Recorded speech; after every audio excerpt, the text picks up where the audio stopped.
Bonsoir Vladimir Klitschko. Bonjour, comment ça va? Ça va et vous? Merci beaucoup d'être avec nous. J'aurai le plaisir de vous interviewer avec Pauline Simonet et Patrick Sauce. Une première question sur ce qui se passe en ce moment sur le terrain. Au vu des dernières informations qui nous arrivent, on a le sentiment que les Russes sont en train de mettre une pression terrible sur l'armée ukrainienne, notamment dans le Donbass. Est-ce que vous diriez ce soir que votre armée, que l'armée ukrainienne est en grande difficulté? C'est vrai, la situation est très difficile. Mais ça fait un an que cette situation perdure. Au front, nous comprenons que le nombre de mobilisés, le grand nombre, maintenant c'est une vague qui déferle à l'Est et les combats sont très intenses, acharnés. La situation est très difficile. Et nous appelons encore une fois aux armes. Nous avons besoin des armes. Quand il y a une guerre, quand il y a le front, pour défaire l'ennemi, il faut des armes. Et c'est la seule possibilité de défaire l'ennemi russe en Ukraine.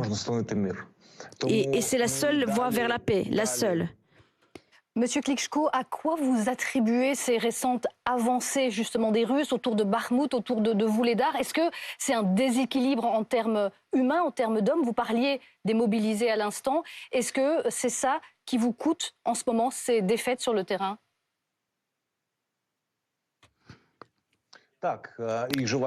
Oui, on les appelle les zombies. Ils s'avancent, ils noient dans la masse. Et les zombies, d'ailleurs, c'est vraiment très difficile de faire face aux zombies. Au début, il y avait beaucoup de mobilisés qui sont arrivés au front récemment et ils attaquent constamment nos positions. Le 24 février 2022, c'était une date maudite pour vous. Qu'est-ce qui vous fait avoir peur, craindre à propos du 24 février 2023? Les ministres en parlent, le ministre de la Défense était sur BFM TV hier pour en parler, d'une grande mobilisation. Qu'est-ce que vous craignez précisément pour le 24 février, où pour vous il n'y a absolument rien à commémorer, mais beaucoup à craindre? Si vous utilisez le terme craindre, je préférerais utiliser d'autres mots. Nous savons que notre ennemi est compliqué. Et c'est un maître de la terreur. Ils veulent détruire les Ukrainiens. Et c'est ce qu'ils essayent de faire depuis un an. Mais la nation ukrainienne résiste. Et l'Ukraine est prête à tout. Nous sommes évidemment aux aguets. Les dates rondes, comme on dit chez nous. Mais nous ne nous attendons pas seulement le 24, nous attendons tous les jours à leur attaque.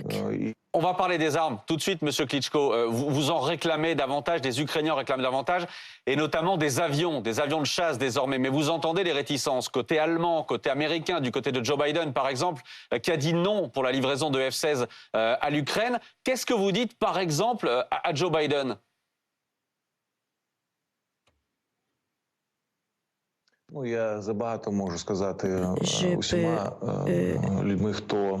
Je peux dire beaucoup de choses à tous ceux qui sont en rapport avec la guerre et qui représentent nos alliés. En fait, oui, qu'ils m'entendent. Oui, nous avons des armes pour défendre les vies. Il faut vraiment qu'on sauve des vies. En fait, dans une guerre, c'est les armes qui déterminent ceux qui vont rester en vie et ceux qui vont mourir. C'est très important d'avoir des bonnes armes pour s'opposer à ces attaques, parce que nous faisons face à des attaques incessantes. Quand on doit faire face à une agression, à un génocide, eh bien, il faut agir pour arrêter ça. Parce que sinon, d'autres dictateurs prendront l'exemple. Si on n'arrête pas la Russie de Poutine en Ukraine, ceci se peut propager sur d'autres pays. Et d'autres dictateurs auront aussi, grâce à ce passéisme du monde libre, du monde occidental, les dictateurs vont faire ce qu'ils veulent. Poutine était à Volgograd, aujourd'hui l'ex-Stalingrad, pour commémorer la victoire soviétique dans cette bataille contre l'Allemagne nazie. Selon lui, l'histoire est en train de se répéter. Selon lui, son armée continue aujourd'hui de combattre les néo-nazis, mais cette fois en Ukraine. C'est évidemment la propagande du Kremlin. Quelles armes avez-vous, vous, Ukrainiens, pour contrer cette propagande russe ?